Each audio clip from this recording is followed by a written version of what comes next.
Welcome to the Backyard Bounty Podcast from heritageacresmarket.com, where we talk about all things backyard poultry, beekeeping, gardening, sustainable living, and more. And now, here's your host, Nicole. Good morning, everybody, and thank you for joining us for another episode of Backyard Bounty. Today, I'm joined by Chris with Great Lakes Hops, and he's here to talk to us about everything that we need to know about growing hops and some kind of interesting information about them. So, Chris, thank you so much for joining me today. You're welcome. It's nice to be here. Thank you for having me. Of course.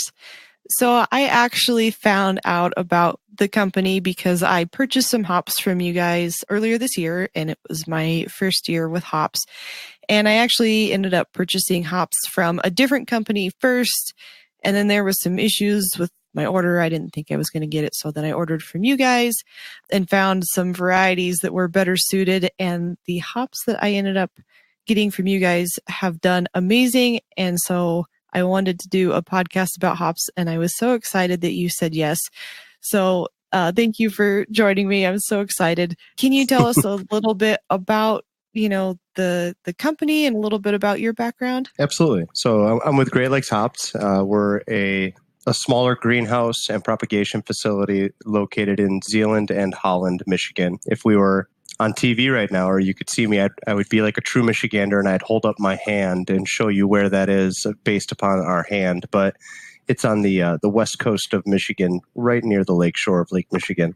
Our company started with flowers and succulents and all kinds of pretty things, but we saw through some time that there was an ongoing need for propagators to grow and help produce hops. So we don't produce rhizomes, which are just a cutting of the plant. We actually produce new plant material with brand new root stock. So I personally started off as a hop farmer purchasing from Great Lakes Hops back in 2011 and discovered all of the challenges that hop farmers run into. And as I did that, I became more and more connected to the company because I was calling them every other week asking questions about how the heck am I supposed to grow these things. So my background was hospitality and hospitality management. So I was directly connected to the beverage industry, wine, beer, coffee. And that was something that I knew I wanted to be around, but I didn't want to be at that end user piece. I wanted to be closer to the beginning. Farming was always something that's a big deal here in Michigan.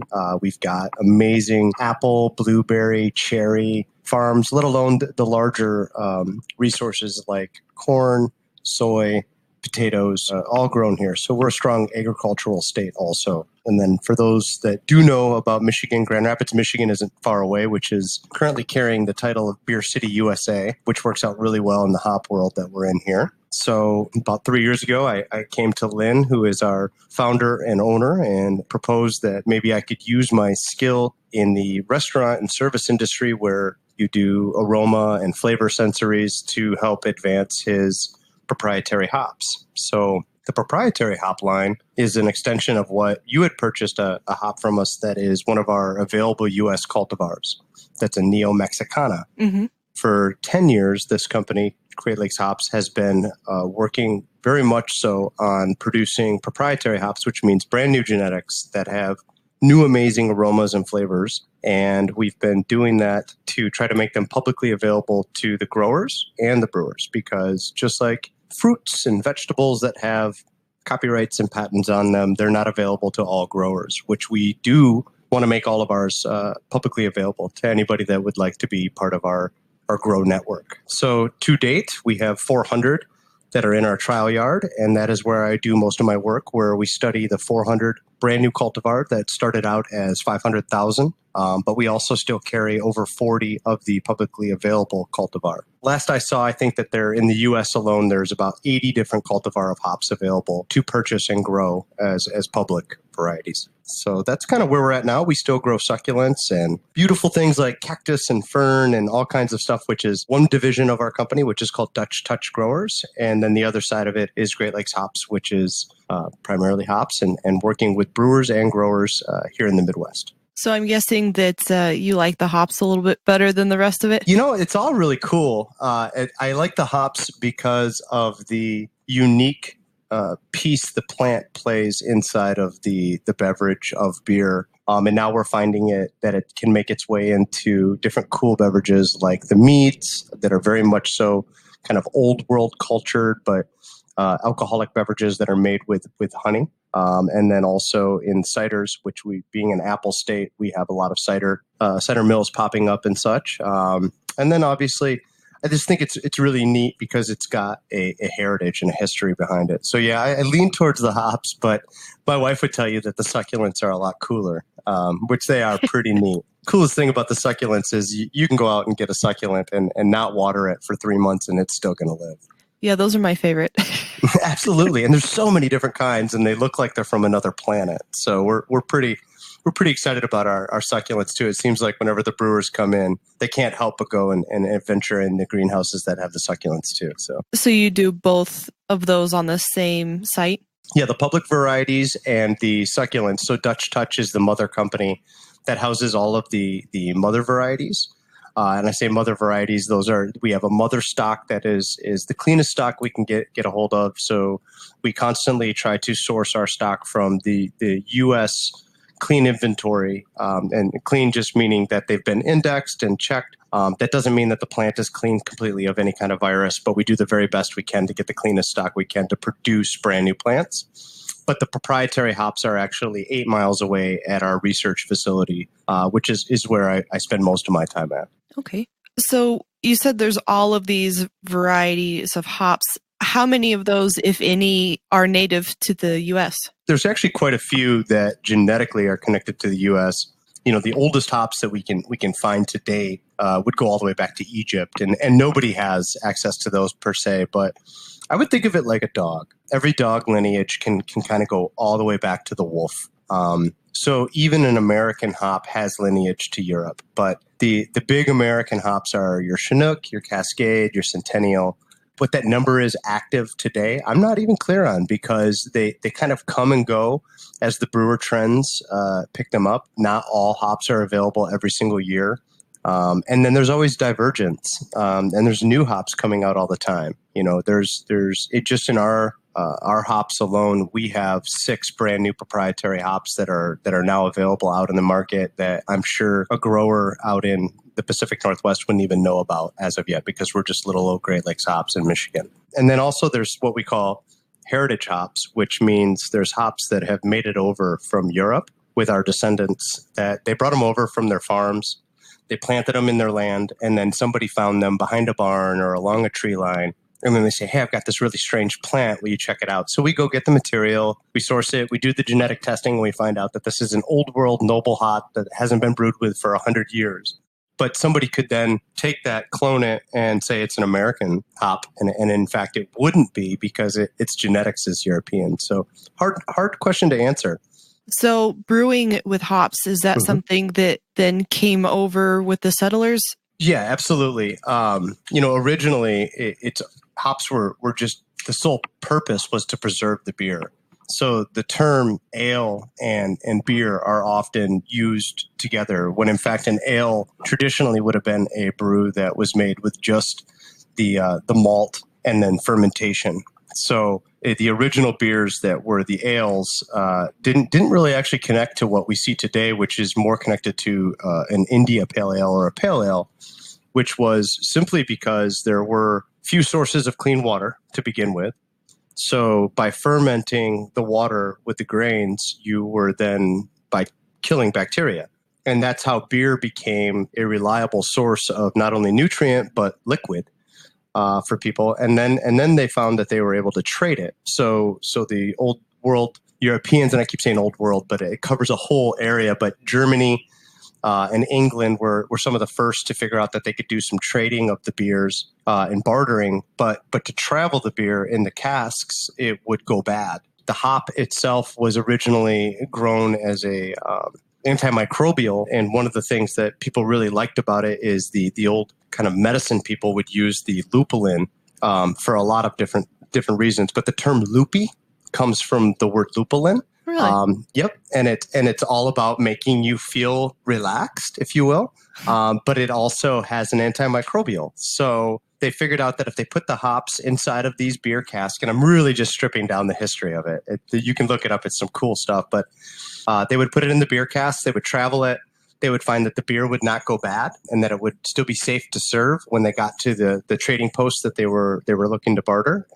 But then it would also have these unique new flavors, bitterness, and qualities. So hopping beer began simply by the simple idea of commerce. And then it carried through because people preferred the flavor. And in fact, in the late 1800s, there was over like 77,000 acres of hops in Europe. And to put that in perspective, in 2018, I believe there was just under 60,000 acres here in North America, and that's 2018. So hops had their heyday much before now, and it's kind of making a resurgence as we see more and more individuals gravitating towards craft beer. And you can see it even in the large beer world, where the Budweisers and the Labatts and the Coors, they're all starting to recognize that the beer drinker enjoys more of these authentic flavors that are connected to all these different beers that have had hops in them for years. So I assume that there's multiple different types of hops, and depending on which kind you choose would have a different flavor in your beer? Absolutely.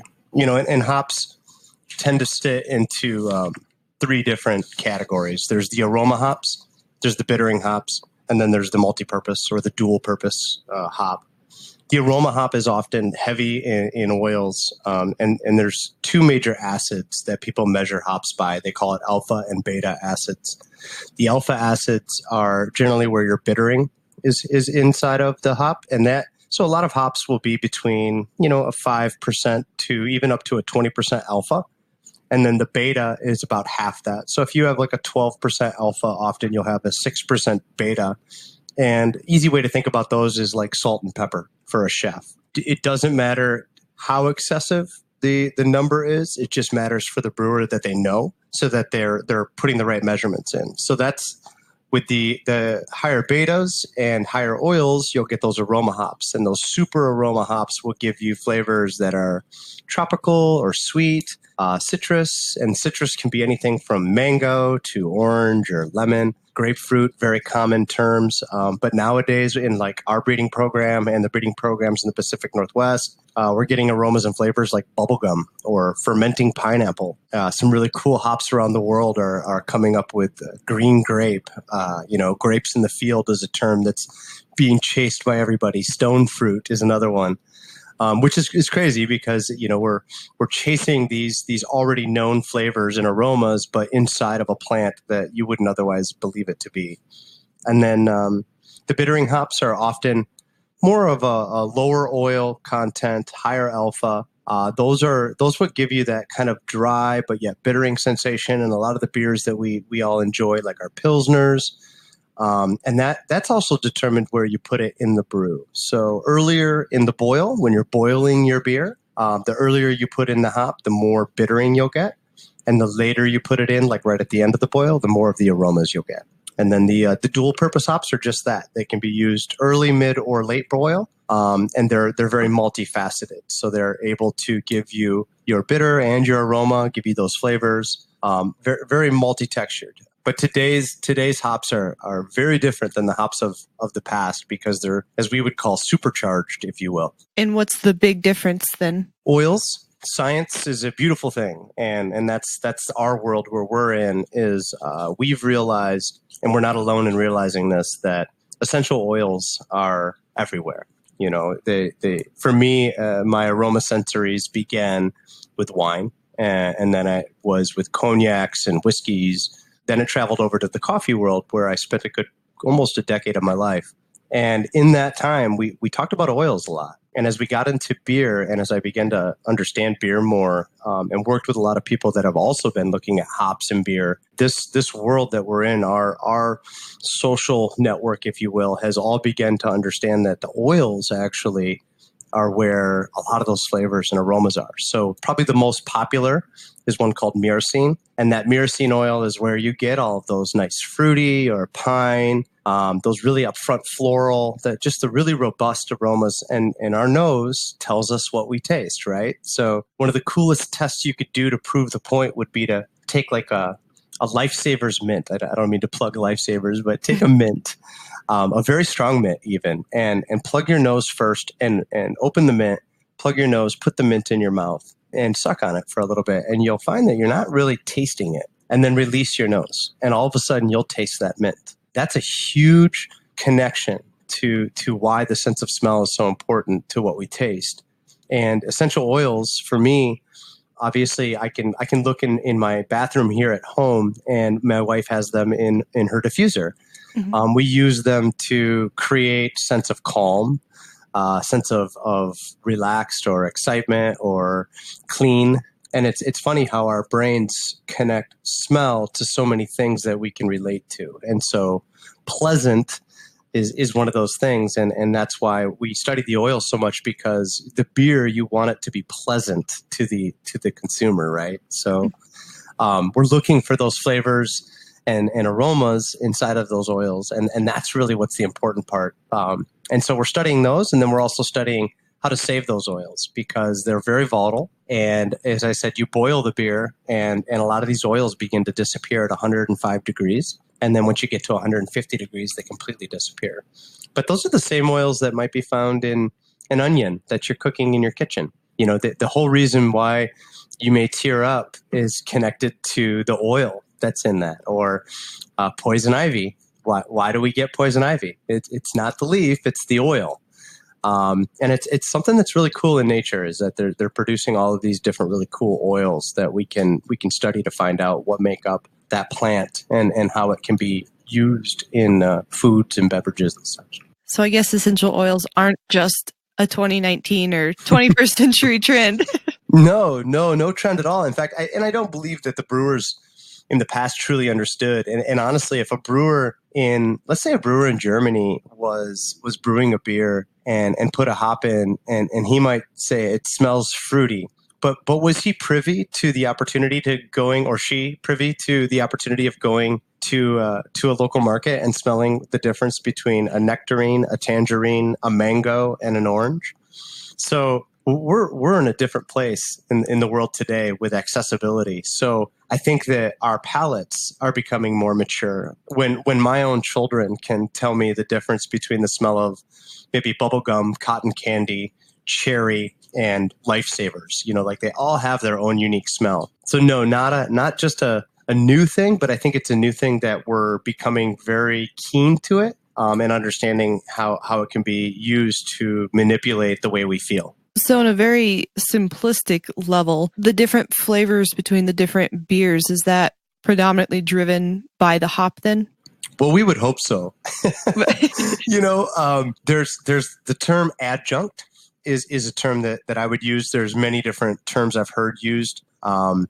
Adjunct is to add into the recipe. So, I mean, in the beer world, we've even seen people put whole pumpkin pies inside of a beer. They do. I've seen birthday cakes, and I've seen entire gourds and sweet potatoes. But obviously, we're kind of purists in our hop world, and I would love to see a brewer seek out the flavors of, let's say they're looking for pineapple, mango, and juniper, and to be able to use 3 different hops by looking at the oils they have. Because the really funny thing about oils is that, for example, myrcene cannot exist without the 2 other oils that complement it. So without the geranol, and I believe it's the luminol, to be present, if they're not present, then the myrcene's citrus won't be present either. So you need them to interact with each other to create it. And we would love to see it be just hops, but I always tell everybody the best beer in the world is the one that's in your hand. So, I'm not going to get down on somebody that's drinking a pumpkin beer, but it just may not be my jam. Sure. All of this talk, I wish I had a beer with me right now.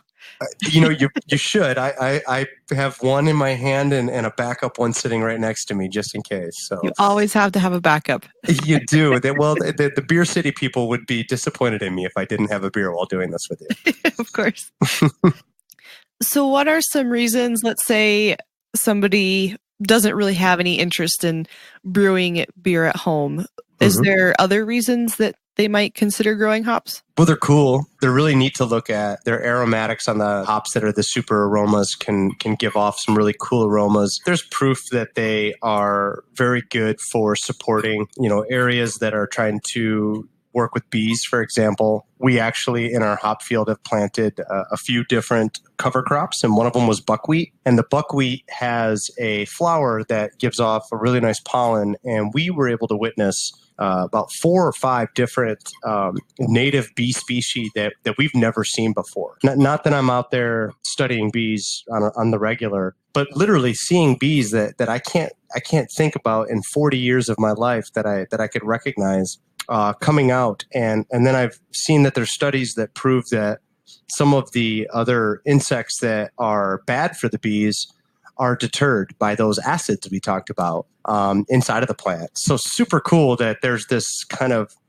symbiotic relationship that they can have together. They could be used, and we've seen them used as great shade plants. And I believe that's what you did, is you use it to shade your chickens in your southwestern Colorado hot sun. Yes. Is that true? It is. That's awesome. Because they've got this big, beautiful foliage. We say she. We call all the female plants that cone are she's, so they're all female. She has a wicked way about her, because the way that she climbs, she's got these very sharp little tiny burrs that grab anything that you get them near, like a vine. And she can grow up to 18, 22 foot, or in any direction she chooses. People have made some pretty interesting covers for their, whether it's a crop or their chickens, or if they just want something like an arbor that they'd like to use it for. Now we're also seeing people use the hops to make candy. And then the plant material, the vine, actually can be shaped into any shape that you so desire. A lot like a grapevine, but a little bit more pliable. And if you do it while it's green, it will dry hard as a rock.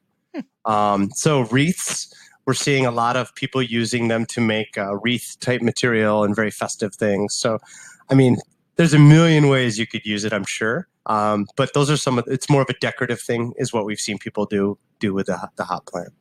I know for myself personally, we live here in Southern Colorado. It very regularly breaks 100 degrees. In fact, it's almost October, and I think it was 96 today. It's just hot and dry and windy all the time. So we had challenges with putting shade cloth or something like that on our chicken coops, because then the wind would come through and they would get destroyed. So I wanted to try something more organic, or, a plant something. Trees take forever to grow. A lot of the flowers that were vining flowers, like morning glories, aren't safe for the chickens to eat if they were to do so, and they eat everything. So I ended up stumbling upon hops, and I was so excited that you guys had that Neo Mexicana, because it's so hot and dry here. I was like, oh, hops, these look perfect, but there's no way they're going to grow here. And then I did some more research, because I'm stubborn, and then that's how I found about you guys. And I have to say, I've been so amazed with them. I actually, like I mentioned earlier, ordered those other hops from somebody else, and those other hops that came were like in a big 1-gallon pot, and I planted them, and they didn't really do a whole lot. And then I ordered some rhizomes of a different variety. They just died. And the plants that I got from you guys, at first I was a little concerned because it was just this little plug with, like, this little couple-inch twig of hops, vine starting. And I went, well, it's really hot here, and we'll just hope for the best. And I swear, you can sit there and watch them grow. They have grown so fast, and they've done a great job of covering our coop, and they have flowered and stuff, and it's been super fun. But to go full circle on my little tangent here, the other reason that I really liked them was, like you mentioned, after planting them, I actually found out that the hop guard strips, which is really common for beekeepers to kill the varroa mites, it's made out of the hop beta acid. So my hope was that now that I have these plants, the bees will go forage the pollen and then just naturally get exposed to that and hope for some mite resistance. And then even more, because these are apparently the greatest plant ever, and I'm sure I'll mispronounce this, but lupulin, maybe. I think that's the one that you mentioned earlier. Has some natural antibiotics that they've proven to control some certain pathogens inside of the chicken's gut. So the hops for me were perfect. It provided shade, provided mite resistance for my bees, and mite support, I guess, not resistance, and a natural antibiotic for my chickens. So that, and they grow out here in the 100-degree hot wind. Amazing. Absolutely. And that's the beauty, that's evolution and genetics for you, because the Neo-Mexicana hops were absolutely designed to be able to handle, as their name, the derivative Neo-Mexicana, it was to be able to produce hops in a region that otherwise wouldn't be able to support it. I mean, the easiest way to figure out where hops would grow best in most cases would be along the 45th parallel. So if you look at Washington State, Oregon, Wisconsin, Minnesota, Michigan, upstate New York, and travel all the way over to Europe, there's a clean line where many of the hop regions are located. That doesn't mean that they can't grow elsewhere. I mean, some of the coolest hops in the world come from New Zealand and Australia, just the opposite side of the 45th parallel, right? The other 45th. And then the Neo-Mexicanas, it's become a real popular thing for us, and we've made a lot of really cool friends down in the southwest of the United States. And there's a cool ones. There's one called Multi-Head. There's Neo 1. There's Amelia and Willow Creek, just to name four of the more common. Multi-Head is sometimes called Medusa. That's all about copyrights and stuff, but we'll call it Multi-Head for now.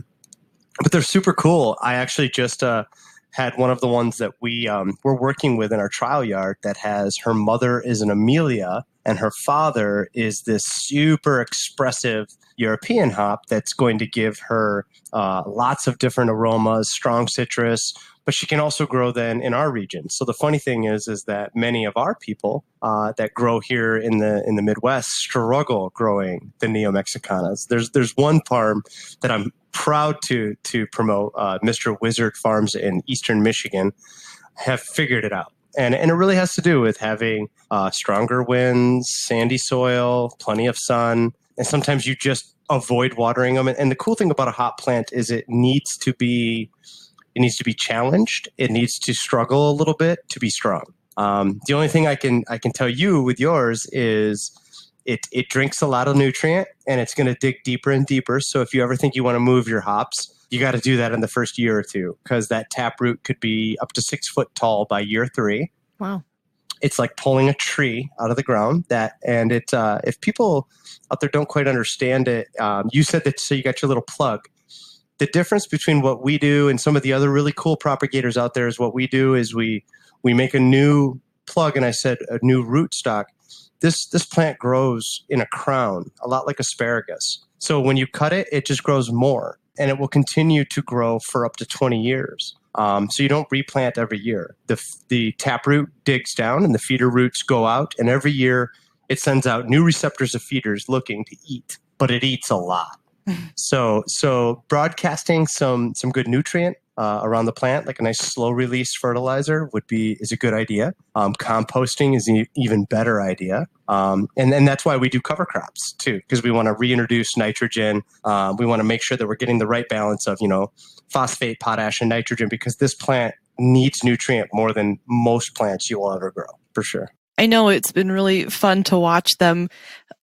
I've planted a ton of new plants this year, a lot of fruiting shrubs, so like currants and elderberries, some figs and mulberries, and out of everything, the hops have just been my favorite. They've totally stolen my heart, and it was fun to watch. For me, the Amelia is the one that actually grew the best, and I have them all kind of in the same general area. I figured I'd just try multiple varieties, but they each have their own kind of leaf structure and their own little quirks about them, so they're all a little bit different, and it's been really neat to watch them. And it's been great because as like mentioned, hot as it is here, I have them in raised beds, but they've been surprisingly tolerant of days that I might not have watered them.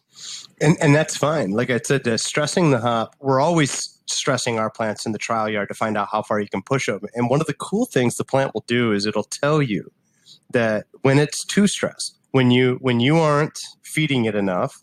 So as long as you know how to read the signs and it speaks its own language, and I know it sounds kind of hoity-toity, but it's legit, that of any plant I've ever seen, of any plant I've ever grown, the hop plant communicates with you and lets you know where it's at and what it needs. Sounds like yours are just, you're doing really well. But they probably have the right environment and they're getting just the right thing. Whether you water them enough or not, remember, you probably have some decent subsoil, and underneath that very dry topsoil, there's probably some moisture underneath, and the plant will find it. Poorly, I guess, in most cases. But Well, as long as that, if the clay is sitting at a depth that creates like a basin, that could be good and bad for your plant. This is a plant that we like to water in the morning, and we like to put it to bed at night dry. It doesn't. Kind of an old farmer term is it doesn't want to have wet feet. So we find that it can be a blessing and a curse. That if it stays too wet, then you get root rot, and the crown can dry rot and rot out. So that's not healthy for it. So it's almost better to let them dry down more than to overwater them. And our owner has 101 amazing things he likes to say that are his cliches. And one of them is don't pet the puppy too much. Oh. and basically saying if you keep petting the puppy too much, you're going to pet all of its hair off. And that's what we tell the farmers all the time is sometimes you just got to stop petting your puppy and just let it grow. Sure. So in my case, I got lucky to find the Neo-Mexicanas, and you mentioned that most hops are more adapted for the northern, more mild climates. Variety out there that would be suitable for anybody's own microclimate? I think it's doable. Yes, microclimate is that's almost a bigger term, because one of the hot terms out in the hop world right now is called terroir. And terroir is talking about the soil studies. So not only, like you had mentioned, clay, or the ideal would be a nice loamy, sandy soil, but regionally, the hop plant recognizes and works off of what's going on around it. So let me just give you for an example is we had some North American standard, the 3C hops. So Cascade, Centennial are a couple of them, but we had Cascade that was at a grower in the southern Midwest, so right near the Mason-Dixon line. And so their spring started much earlier than the standard plant would expect. So a normal plant would start rising up out of the ground about April. You begin looking at the plant for cutting the shoots and creating the ones that will climb in May. And by June, you've trained your plant. Well, these were trainable by early May. And then in June, this area, which was in southern Ohio, they began to see these really strange weather patterns where it was super sunny in the middle of the day, but it was really cloudy in the morning and really cloudy at night. And this plant, what it does is it grows up all the way till the summer solstice. And then as soon as the plant recognizes that the day begins to get shorter, it grows out and it grows these sidearms. And it's in those sidearms that it grows the cones. Well, the fact that the beginning of June, this region started to see these cloudy mornings and cloudy nights, the plant identified it that, hey, this whole crop thinks that it's the solstice. Let's start growing outward.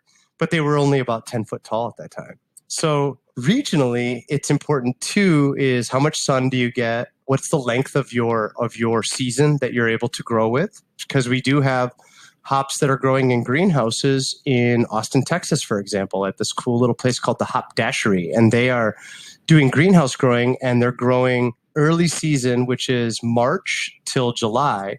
They're harvesting, and they're doing it again. So July to October, and getting two harvests out because the plant's confused and it thinks it has two seasons. So is there a hop for the region? Sure. I think that there's one for each region, but it's also particular to the soil.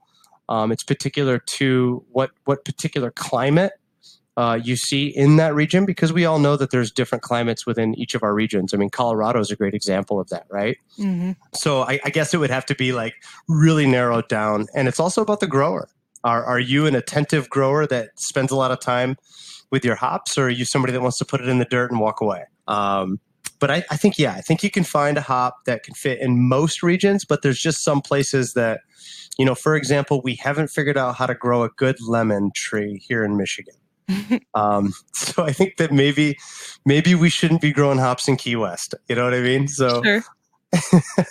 but that's 2019 talking. I bet you by 2025, everybody's going to be growing everywhere. In fact, I just saw some communications coming through from a place in Brazil who's talking about doing growing, and they're really excited about hops, and that they really want to create a hop market in that part of South America.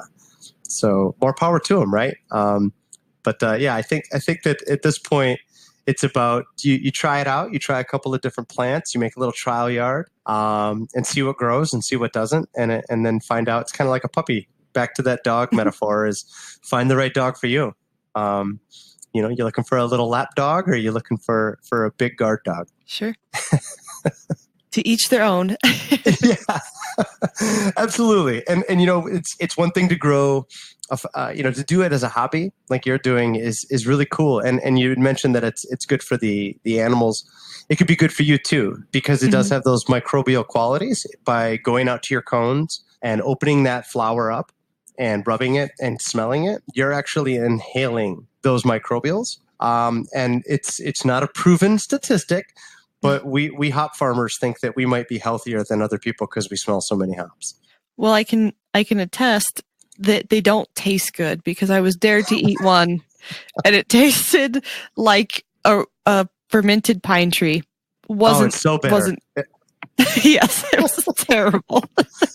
I agree. And trust me, we've tried to make tea with it. My wife, we held a employee appreciation, and what we made a new term up. We called it a beer luck. So instead of a potluck, it's a beer luck. So I should have copywritten it before I said it on a podcast, but we did a beer luck, and my wife was with me doing tours of the hop yard with the people. And I look over, and she's literally putting the whole cone in her mouth just to see if she can get that flavor and taste. And it didn't seem to bug her, but I tell you, I'm around hops 24/7, and I'm never putting a whole cone in my mouth ever again. I've done it before, and I'm good. They definitely are very bitter to the palate, yes. For sure. Yep. Yes. They don't taste like they smell. That is the absolute truth. So we kind of talked about some of the aspects of growing hops, so that if somebody wanted to give this a go on their land. So we kind of talked about loamy soil being kind of a better choice. And then, of course, the lighting. We want as much light as possible, no cloudy days. And then you said a long release fertilizer. But you mentioned that they grow vertically. So what's the best way to support them as they grow?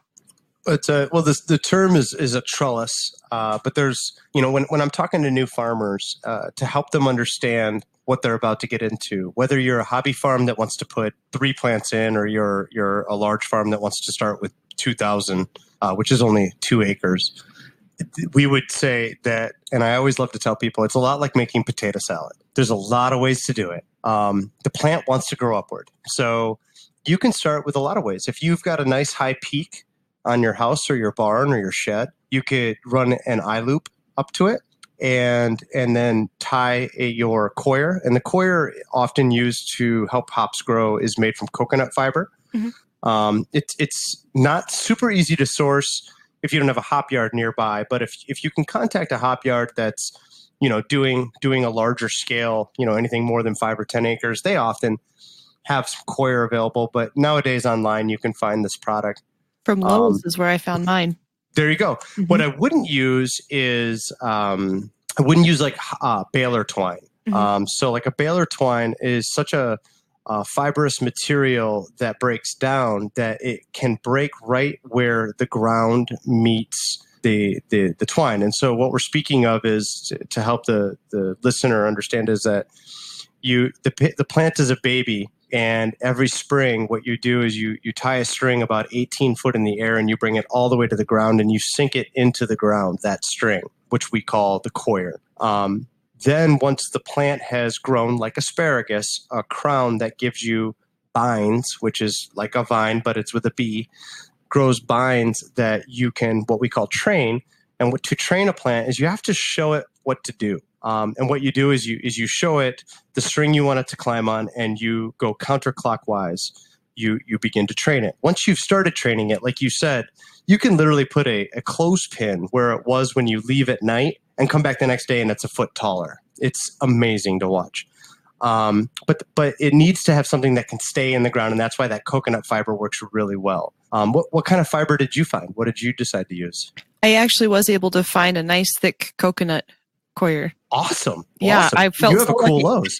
Yeah, it wasn't cheap, but it was worthwhile. Sure. And you know what? If you find a few other people that want to do it with you, you can go online and find a bundle and just do a cooperative where you buy together, and you'll get a better deal. And there's other people that are challenging it, because it is like making potato salad, and there's so many ways to do it.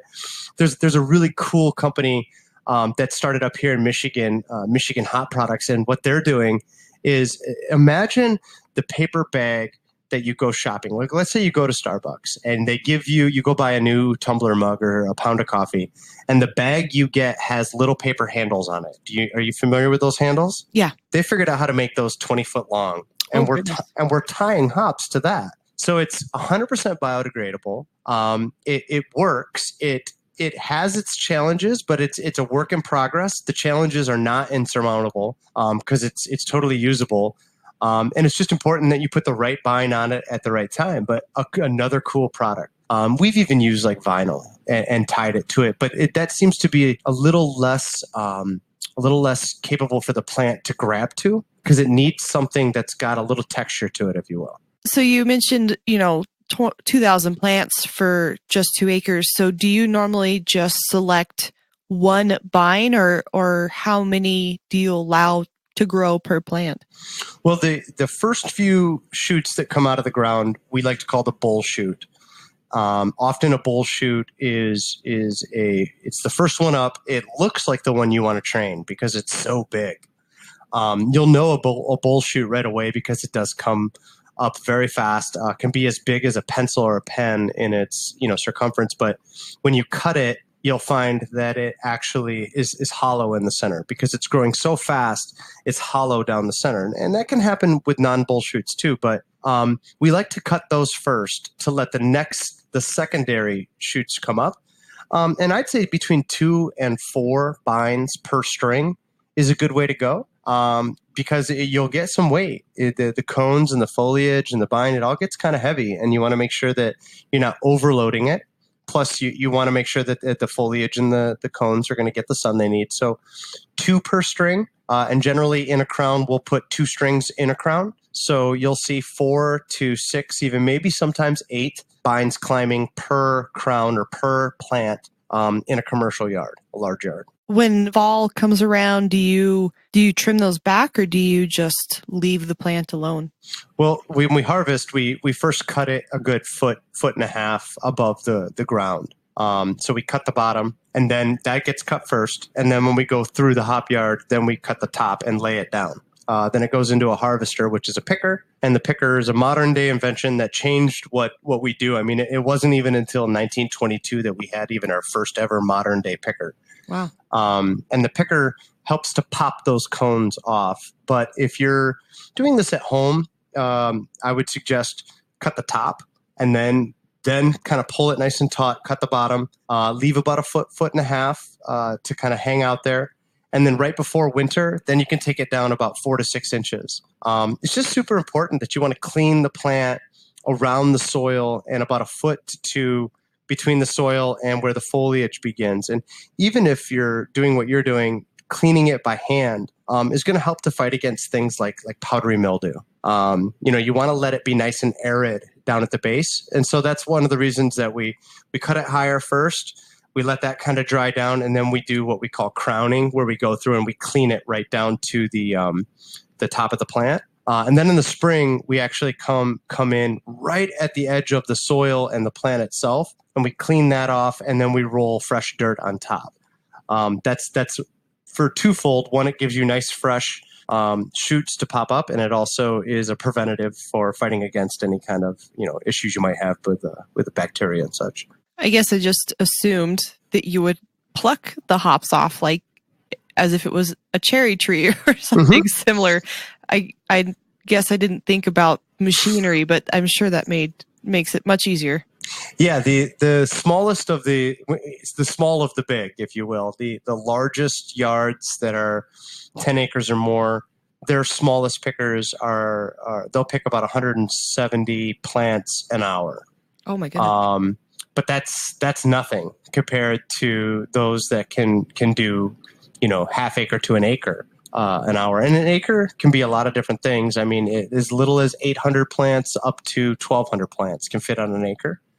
Depends on how you space them between each other. But for your situation, you could leave those vines and all they'll do is dry. And like I said, they'll dry it hard and they'll become part of the structure that you're creating and probably create more shade. But I would definitely go through and remove the foliage and stuff is going to fall off. But if you leave it all up and it sits over winter and it rots, that can cause issues. Like I said, there's always issues with any plant material that it could possibly get some mildew or sporozoa. So that's why we like to cut it down and then let it grow again. One of the fantastic things about where I live is it's always windy, so you never have to worry about raking up leaves or anything. They just blow away. Perfect. So it sounds like you could year after year train it in a different way, and maybe after 5 years or so, you might have like a complete structure made out of hop vines. The way it'll really harden though is I still would snip it at the bottom so that it stops feeding the plant and then the plant dries down. Oh, okay. Yeah, and I'm sure you have vines that are probably somewhere between the size of a cocktail straw and like a Sharpie, right? Oh, yes. Right. Yeah. They're awesome. And so you can do a lot of cool things with them, but if they're helping to create a structure, then by all means. And for the other growers that want to do it in their backyard, a friend of mine, he's putting up a flagpole next year, and he's going to treat it just like a flagpole where he ties everything to that place that you would tie the top of a flag, and he's going to raise it up and raise the strings right up and do like a teepee. So that's been done for years where the plant has one pole in the middle, and then they just pull plants up from, maybe 8 foot out all the way around it, and it creates this really cool teepee effect. And I've seen people do it where they've done it like a clothesline that at the end of the season, since they can't reach 18 foot, they just have it on, little mechanisms that they can lower it and get it down to a height that they can deal with it. And in fact, in the old world, 2 things would be done. They would either have them grow on shorter trellises so they could still reach them and just keep pruning them and cut them at a lower level, or they would walk around on these crazy big stilts. And if you have not looked that up, Google old world hop farming and take a look at the stilts these people used to run around hop fields on. It is absolutely amazing. Well, I know what I'm doing after this. Drinking a beer and watching stilt hop videos. That's a good idea. And you also, I know when we talked earlier, you mentioned that maybe more recently in the old days that they would grow them on their barns and then they would make their own seasonal beer. It's accurate. One of the newest trends in beer making right now is everybody wants the sour beers. Sour beers and farmhouse beers are trending really heavy. And a farmhouse beer is one of the oldest ways of making beer because it's being stored in a way that during the day in a barn, it could get up to 105 degrees, 95 degrees, 90 degrees, right? Mm-hmm. And then in the evening on a farm, it can get down to 50 degrees. So during the fermentation process, they're raising and lowering the temperature while the yeast is doing its job to ferment. And in those old days, it was just known that many farmers would brew their own beer and create their own stash basically for the year. That they would have a Harvest Fest beer. That's where that came from. We're going to make a beer with the fresh hops that come off of our own crop. But some of the hops we found here in Michigan, for those that may be unfamiliar, our demographic is very strong Dutch German. If phone books still existed, and I think they might, but if they still existed, we have a lot of V's and W's in ours. And so being old world Dutch German lineage, in here in Michigan, we had quite a few people find out that they have this strange plant growing behind their barn, and generally hidden because during Prohibition, you weren't allowed to even have hops in your yard because it was considered to be used only for beer. And we found out that these families had, just like they had a family crest, they had a family hop. They had a strain of hop that was directly connected to their particular family lineage. And so we learned that many of our descendants did not come over with a bunch of luxurious items or wealth, but they had a brew kettle and a hop plant and everything they needed to produce, and maybe even a strand of yeast. That same strain of yeast would be used to make their breads as it would be to make their beer. And let's be honest, beer is just liquid bread. Water, yeast, there you go, and grain, and you've got bread and beer. Yep. So yeah, it's kind of a cool thing. The idea that there were these hops that were never commercially grown or sold, I think is not unique to hops, because I'm sure that this has existed in many vegetables and fruits, throughout time. We went to the mountains a couple of weeks ago, and I stumbled upon a hop plant, and I about lost my mind because we were just walking down this little creek bed to go fishing, and I went, "Oh my gosh, look, it's a hop plant just growing out here in the middle of nowhere." And I did the eco-friendly thing, and I left it, although there was part of me that wanted to try to bring it home with me.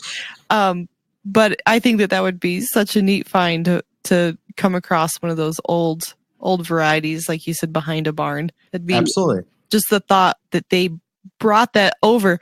I tried to bring home a plant on a plane once, and it was a nightmare. I couldn't imagine immigrating with this plant, and then that's just amazing to me. Yeah, actually, we thought it was so cool too that we actually were able to get the rights to over 20 of those plants and their lineage from the people that found them on their land, because we wanted to integrate them into our breeding program. So, like I said before, we had we had over 500,000 seedlings that we created. And then it took 10 years to narrow those down to the 400 plants that I study every year. And then each year we break down to 100 of those plants that we then put in front of a multiple brewers. We have 45 brewers that are all professional brewers that do the aroma sensories for us. And in that, there's a good 15 to 20 that the mother plant was actually one of those heritage. And so we got to thinking about 4 years ago, how cool would it be if we kept the lineage clean and made it available to a particular market? And we did. So if you go to our Great Lakes Hops website, you'll see that we have what we call our heritage collection. And we sell them specifically just to homebrewers and growers like you. And we have, like, in there is one we named Arcadia. We have another one like Petoskey. These are cool plants. One of the things you'll find about them is they grow so big and so robust that they could never go through a modern day picker because they're just too big. And one plant can yield over 10 pounds of actual hops, which is a pretty big deal. So yeah, if you ever want to try one, I would definitely give me a call, and we'll take you on a tour of the heritage collection and maybe see if we can find one that can grow in the desert region of Colorado. That would be amazing. And I think that's so cool that you guys kept them clean, especially nowadays where everybody's pushing to make things unique, or, I think that's really, really admirable of you. Well, isn't that the world we're in now, where like the hottest new trends are things like farm to table? Go to the best restaurant in our city, and what they're doing is promoting this farm to table idea, which is easily one of the oldest ideas ever to exist.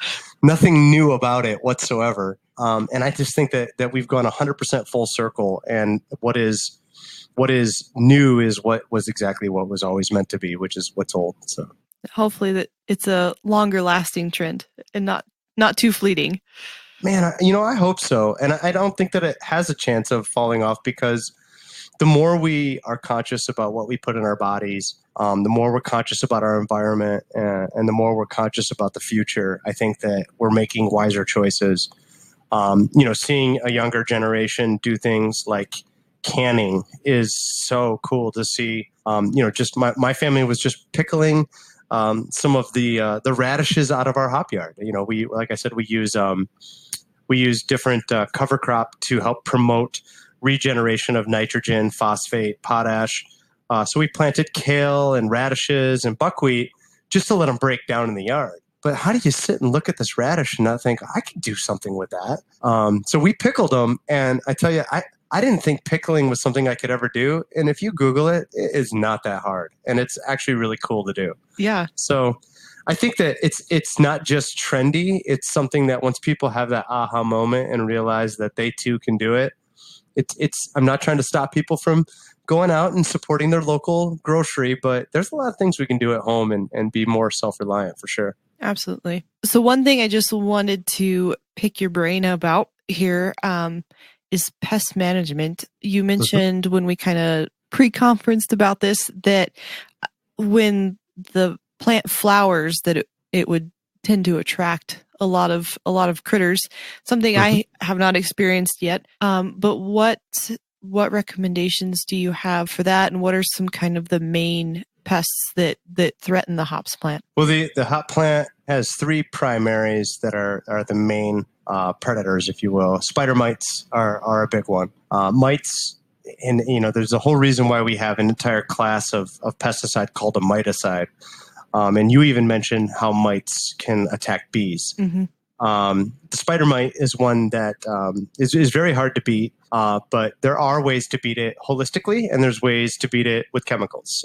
If you're a backyard farmer, some of the simple ways is using even things like a dish soap, like a regular Dawn dish soap, and dilute it a bit in some water, spray it on your plants, and it creates a film that will basically suffocate the spider mite to be nice. The Japanese beetle is a big one up here in the Midwest, which I don't know if even exists where you're at, but it is. It does. Okay. It's a problem. It's a problem. And the Japanese beetle, it's attracted to the plant. It loves the smell of the plant. It will demolish and what we call skeletize your foliage in a very quick way. One of the only real holistic ways to battle it, one is going to be the neem oil, which is a extract oil. There we are, back on oils.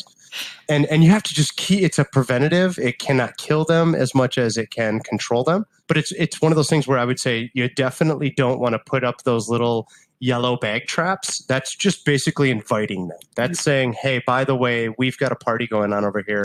Come on over. Because it's releasing pheromone. And then the last one is going to be loopers or leaf hoppers. And honestly, the best way to control all of them is a regular schedule. And we do in the commercial hop world, to be able to get the yields needed to keep beer affordable, we do use a variety of chemicals, but in a very safe way when you really look at it. I mean, we're not talking about these are chemicals that can be sprayed without even wearing gloves, masks. They don't have those kinds of warnings, if you will, but some can be pretty bad. We're pretty proud that a lot of the chemicals we may use in the hop world aren't quite what you see. And if you think that the apple you eat is clean, if you don't see the bite of an insect on it, that's not a clean apple. Hate to break it. So if you can handle a bug in your apple, then by all means. And honestly, our conversation earlier, I said, it's ironic because we try to feed our children in my house as many clean organic things as we possibly can. But yet I work with chemicals every day. It's funny because to be a grower is sometimes to be a killer too. So one last thing that can work against that Jap beetle for you is milky spore. That takes years to work, but the milky spore is something you can put in the ground. And it's still a killer, but what it does is they eat the milky spore because they're a grub at first. Their first gestation in life is a grub. They'll eat that, and then they'll actually become the milky spore themselves. And after a 3-4 year process of applying it over and over and over again, and it gets very expensive, you can actually kind of eliminate that crowd. My real answer to you is if you have these bugs, these pests, look around your property. If you have quite a few spider mites, there's also host plants probably somewhere in your property, sure, probably upwind from your crop. We found wild grapes growing on our oak trees on the 40 acres that we have for our hop yard. And that's where the Japanese beetles were living. Rose hips is one that Japanese beetles, for example, really love. So take away the host and you kind of take away the problem a little bit too. Sure. But there's always alternatives. But I definitely looking into things like neem oil. It's usable. I think it's preventative more than it is a solution. Well, and being like somebody like myself who's purely just growing it, realistically, I'd say ornamental because, it's for the shade and stuff. I mean, if I lose some of the plant or I don't have a harvest, that doesn't really matter to me. So It just kind of depends, I would think, on each individual, what their intent is with the plant or what their end goal is. Absolutely. And that's, I think, when you do. I mean, if I'm growing a few tomatoes in my backyard, I want to do it in the cleanest way possible. Sure. If I can, and so I think that's absolutely doable. But it is, and the more aromatic of a hop you get with the oils being released and the acids themselves can be very deterring to the pests, but the oils then draw them right back in for sure. So for those that were interested in learning more about growing hops, or maybe they wanted to add crops to their own farm, where can they find more about Great Lake hops? GreatLakesHops.com. We are a grassroots family-owned and run company. We're really making an influence throughout the world in North America. It may look like we're just a really big company when you see us on an online presence and the amount of different farms and breweries that we have contact with, but really we're only just a small group of people that are primarily all in the same family. Just trying to do our part, and that means influencing the craft world, influencing the agricultural industries here in the Midwest, and doing it in a way by trying to provide high quality material that is otherwise not accessible to smaller growers. Because I think a lot of people don't realize out there that if you wanted to grow, say, a gala apple, you got to go get permission if you want to get that particular apple strand that you're going after because it's protected. Really? Depending on what apple. I don't know for certain if it's the Gala. Sure.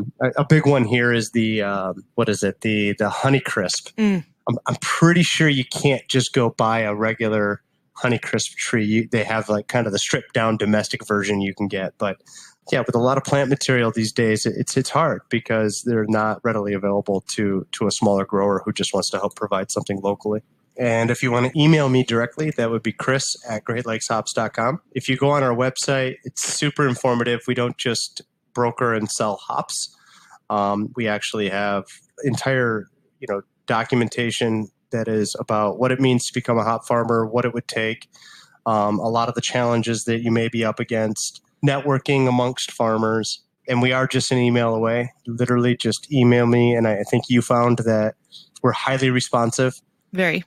We're definitely trying to build this company in a grassroots way. So it's little conversations like this every day, all day. I'm literally leaving this conversation and heading over to the IPA Challenge of Grand Rapids. Yeah, so if you have questions or want to talk about hops, we also have some amazing growers all throughout the state of Michigan and the surrounding areas that we'll direct you to if you want to grow on a commercial level. And if you want to come out and take a tour, we do tours of our facility all the time. And my primary job is to do hop aroma sensories. So if you find yourself in the area and you want to stop by, we can arrange a sensory for you to check us out. Awesome.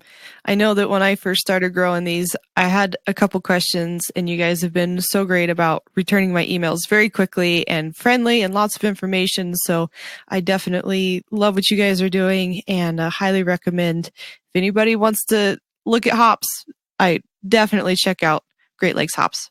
Amazing company. Awesome. Thank you very much. And I appreciate your time. Thank you for what you do, promoting everybody that, like myself, that we're out there just trying to spread the word and do cool things in our backyards and in our hobby farms and in our farms. Appreciate you. Of course. And thank you so much, Chris. I appreciate you sharing your time and your knowledge with us today. Absolutely. And cheers. And for those of you at home, thank you for listening to Backyard Bounty, and we'll see you again next week.